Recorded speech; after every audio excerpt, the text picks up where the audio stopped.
Olá, esta é a matéria de Teoria Geral do Estado e Ciência Política, e em nossa videoaula de hoje nós trataremos dos assuntos de sistemas eleitorais e partidos políticos. Antes de abordar nossos temas, nós gostaríamos de relembrar alguns conceitos importantes, o qual se refere ao nosso sistema de governo, o presidencialismo, onde o chefe de Estado e o chefe de governo são instituídos a uma mesma pessoa através do voto. Isso é uma característica da República. E dentre outra característica da República, nós citamos a cidadania, que é quando nós, enquanto cidadãos, podemos participar das decisões políticas de nosso país. O documento solene e formal de nossa cidadania é o título de eleitor. Ele é através dele que nós exercemos o nosso voto e a nossa escolha de nosso representante, através da nossa democracia direta. É por via de uma eleição que podemos escolher os integrantes do Estado. Porém, isso na prática não ocorre integralmente. Na verdade, as eleições são utilizadas para escolher os candidatos que vão preencher as vagas do Poder Executivo e do Poder Legislativo. É raro ocorrer ou quase nunca ocorre nas situações para o Poder Judiciário. E é no Legislativo que as eleições desempenham seu papel primordial. É através desse órgão que a representação da vontade popular é exercida. Bom, no mundo moderno, as eleições elas devem respeitar alguns princípios, tais como generalidade, a paridade, a liberdade e o voto secreto e direto. Por generalidade, entende-se que todo cidadão é sujeito ativo e passivo de direitos eleitorais, não sendo tolerado nenhum tipo de discriminação. Essa extensão do voto tem sido uma conquista lenta no processo democrático. Então, antigamente o voto era limitado a determinado tipo de pessoas, como por exemplo ao gênero masculino e a pessoas que tinham um determinado tipo de renda e também aos alfabetizados. O que ocorre hoje é totalmente diferente, né? Nós temos a igualdade entre todos. O voto ele deve ser acessível a qualquer tipo de pessoa. Porém, a gente não exclui na esfera jurídica certa organização das eleições, envolvendo a capacidade jurídica nos termos das leis civis, ou seja, não é permitido o voto para menores de 16 anos, é facultativo o voto para maiores de 16 anos e para maiores de 70 anos e analfabetos, sendo que é obrigatório o voto para maiores de 18 anos. Essa participação no voto ocorre através do alistamento eleitoral e ele também é vedado para estrangeiros e para pessoas que estão cumprindo o serviço militar obrigatório. Bom, a paridade é a igualdade entre todos os eleitores, não havendo razão para que um voto valha mais do que outrem. Isso também vale para os candidatos. Deve haver uma paridade, uma igualdade entre eles no modo de se candidatar, também no modo da sua comunicação. Liberdade equivale ao livre-arbítrio do eleitor, sendo inadmissível qualquer pressão ou impedimento por parte do Estado para que o eleitor exerça a sua função. Essa liberdade ela também se estende à obrigação-dever do eleitor comparecer às urnas. O voto secreto ele tão somente assegura a liberdade do eleitor, o qual não poderá sofrer nenhum tipo de coagimento ou pressão ou ameaça e também não poderá ser molestado de nenhuma maneira.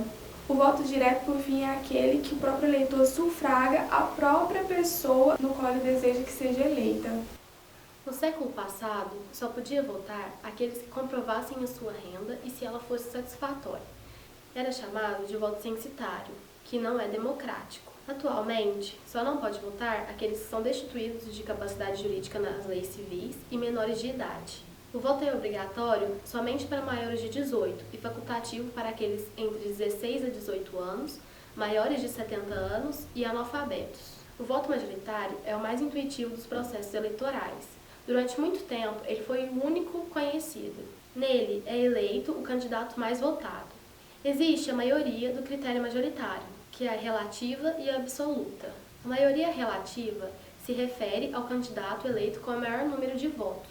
Já a maioria absoluta se refere ao candidato que ganha com mais de 50% dos votos. Quando isso não acontece, é necessário um segundo turno, onde disputa os dois candidatos mais votados. sendo assim mais democrático. Um outro tipo de voto é o voto proporcional, que se mostrou mais eficaz do que o majoritário e surgiu devido às deformações da vontade popular.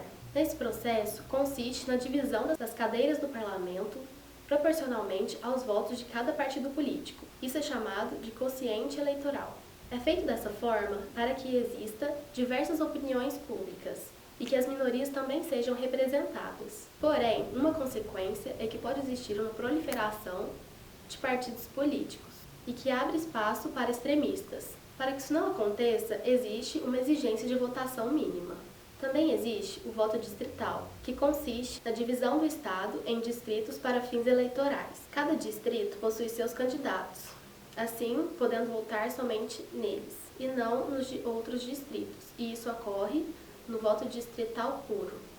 No voto distrital misto, refere-se aos candidatos que só podem ser votados no seu próprio distrito, tendo outros candidatos que podem ser votados por outros distritos. Os direitos políticos são um conjunto de direitos que, além de permitir o exercício pleno da cidadania, também regulam a participação de um determinado povo no processo político de seu país de origem. Também é importante dizer que este deve garantir a participação do indivíduo no processo político, garantindo o voto secreto, o poder de escolha, a manifestação política, a possibilidade dele se candidatar a cargos públicos, além da integração de votos dos plebiscitos e referendos, além de ter também a possibilidade dele se candidatar para partidos políticos. Estes são definidos na Constituição Federal e possuem um respaldo nos direitos humanos que foram declarados pela ONU em 1948. No Brasil, os direitos políticos garantidos pela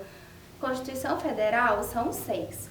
O primeiro é o sufrágio, o segundo é o alistamento eleitoral, o terceiro é a elegibilidade, o quarto, a participação do povo, o 5, iniciativa popular de lei e 6, ajuizar a ação popular. Eu vou discorrer apenas sobre os 3 mais importantes. Primeiramente, eu irei falar sobre o direito de sufrágio.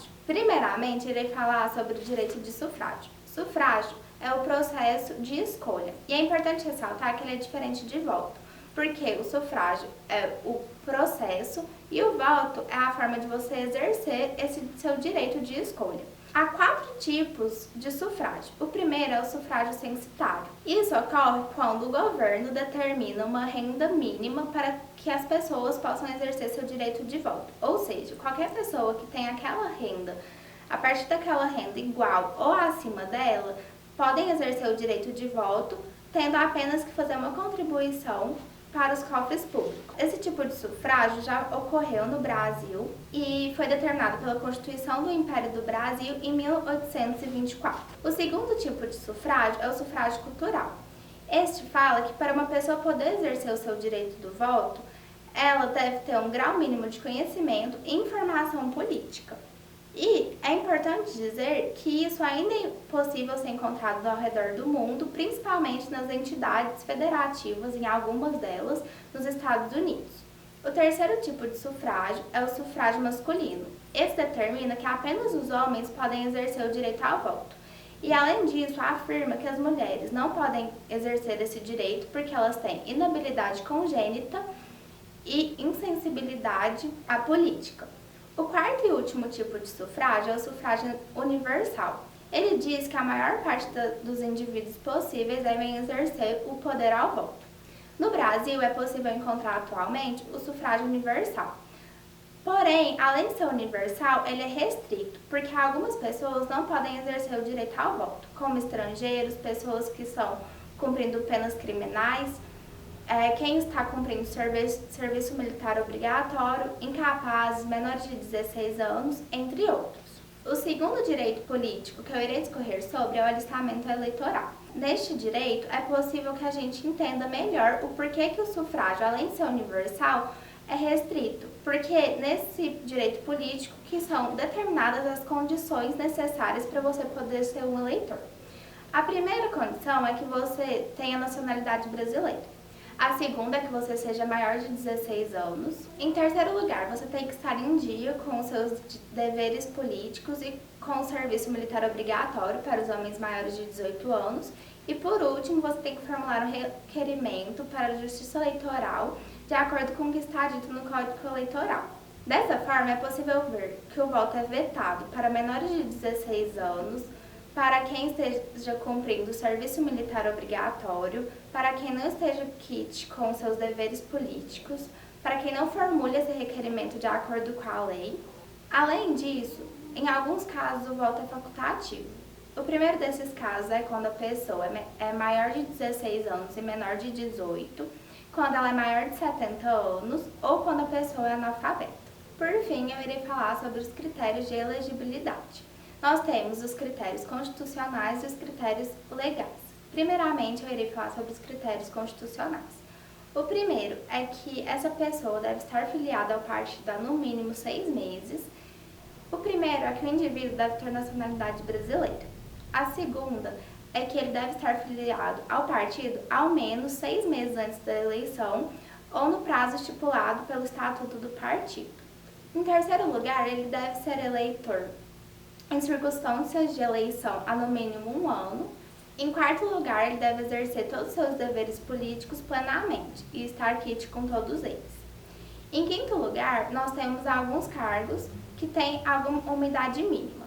O primeiro cargo é de presidente, vice-presidente. Em quinto lugar, o indivíduo deve ter uma idade mínima para diferentes cargos. Os primeiros cargos são para presidente, vice-presidente e senador, que a idade mínima é 35 anos. O segundo cargo é de governador ou vice-governador estadual ou distrital. O segundo cargo é de governador ou de vice-governador estadual ou distrital, que o mínimo é de 30 anos. Outra idade mínima é 21 anos para prefeito, juiz de paz. Além disso, os cargos de deputado federal, estadual ou distrital, prefeito, vice-prefeito e juiz de paz têm idade mínima de 21 anos. E por fim, para ser vereador, a pessoa tem que ter no mínimo a maioridade, que é 18 anos. Já as condições legais são: a primeira é que o indivíduo deve ser escolhido em convenção partidária e a segunda é que ele deve estar quite com a justiça eleitoral. Caso essas condições, alguma delas seja infringida ou não respeitada, o indivíduo infelizmente não poderá ser elegido, causando a inelegibilidade. Partido político. Partido político é uma organização de pessoas movidas por interesses que buscam tomar o poder por meios legais e conservar-se para realizar fins propugnados. A Lei nº 9.096, de 1995, artigo 1º, delata que o partido político é uma pessoa jurídica de direito privado e ele se deve assegurar os direitos fundamentais assegurados na Constituição Federal. A natureza jurídica do partido político é pessoa jurídica de direito privado, porém é importante ressaltar que mesmo sendo pessoa jurídica de direito privado, o partido político exerce atividades de interesse público. O registro, como qualquer de outra pessoa jurídica, é realizado no cartório. Porém, a Lei nº 9.096, de 1995, delata que também deve ser elevado o estatuto no TSE, Tribunal Superior Eleitoral, com o intuito do partido poder participar da eleição, receber fundo partidário e ter exclusividade na sua simbologia, na sua sigla, para efetivar a criação do partido a algumas exigências prescritas tanto na Constituição Federal quanto na Lei nº 9.096 de 1995, como, por exemplo, elaborar um programa do partido, ter aprovação mínima de 10% da população, levar o seu estatuto para ser registrado no Tribunal Superior Eleitoral e no Tribunal Regional Eleitoral e registrar o requerimento no cartório. O bipartidarismo são 2 partidos com poderes similares, ou seja, que se revezam no poder, ou seja, um quase permanentemente no poder e outro quase sempre na oposição. O multipartidarismo é o partido vitorioso, que detém a maior parte no parlamento. Ele reflete com diversas correntes de opiniões públicas. Aumenta o poder da representação do povo, ao contrário do bipartidarismo. Partidos de quadros. Esse partido foi o primeiro a aparecer. Ele é caracterizado por ser composto por figuras políticas importantes. A qualidade de seus membros procura tornar dispensáveis a quantidade. A estrutura do partido de quadro normalmente é fraca. Os partidos de quadro são vazios dos próprios que o compõem. Essa estrutura partidária foi muito importante nos séculos passados e até hoje ela está presente nos partidos com caráter conservador. Agora eu vou falar sobre os partidos de massa. A estrutura dos partidos de massa foram criados pelos socialistas a partir do século XX e acabou tendo origem fascista e comunista. Esse partido, ele representa as classes menos favorecidas e ele não pode ficar dependente de doações generosas de poucos de seus componentes. Outra razão que contribuiu para a formação desse partido foi a necessidade de formar politicamente a classe operária. Podem dividir esses partidos em duas distinções diferentes. Uma origem burguesa, dando origem aos partidos de quadro, sendo eles de origem passageira e de pequenas porções de pessoas. A outra é de base popular, com grande nível de pessoas e de base permanente. Variantes do partido de massa, como vimos antes, é o fascista e o comunista. Este último distingue-se pela base militar, dada aos seus membros que disputam de armas, uniformes e eram treinados para a violência. O Partido Comunista caracteriza-se por sua organização em células. Essas são pequenas unidades que se compõem e que são formadas no próprio local de trabalho de filiados. Conclui-se então que é uma estrutura dotada de recursos para se mudar às necessidades do funcionamento clandestino, tal como atuaram os bolchevitas em 1917.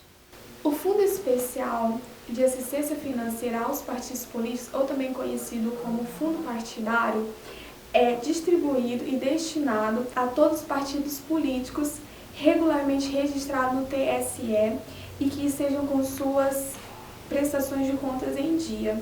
Este é uma forma de financiamento público, mas não exclusivo, aos partidos políticos brasileiros e também não se restringe somente às campanhas eleitorais. O fundo partidário constitui-se por recursos orçamentários da União, multas e penalidades pecuniárias eleitorais, doações de pessoas físicas, não sendo mais admissível doações de pessoas jurídicas, conforme o ADIM do Supremo Tribunal Federal, e outros recursos financeiros estipulados por meio de lei. A distribuição de recursos é feita pelo TSE, fica sob sua responsabilidade, e é através do 10º, que é a cota anual dividida em 12 parcelas iguais disponibilizadas mensalmente, sendo a cota de cada partido proporcional à sua representação parlamentar. E também é válido lembrar que os valores e as multas são mensalmente publicados no Diário da Justiça Eletrônico. A Justiça Eleitoral é um ramo especializado do Poder Judiciário. Ela atua em 3 esferas: jurisdicional, administrativa e regulamentar.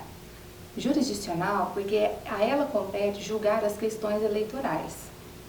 Administrativa porque é ela quem organiza toda a questão relacionada a eleições eleitorais, plebiscitos e referendos.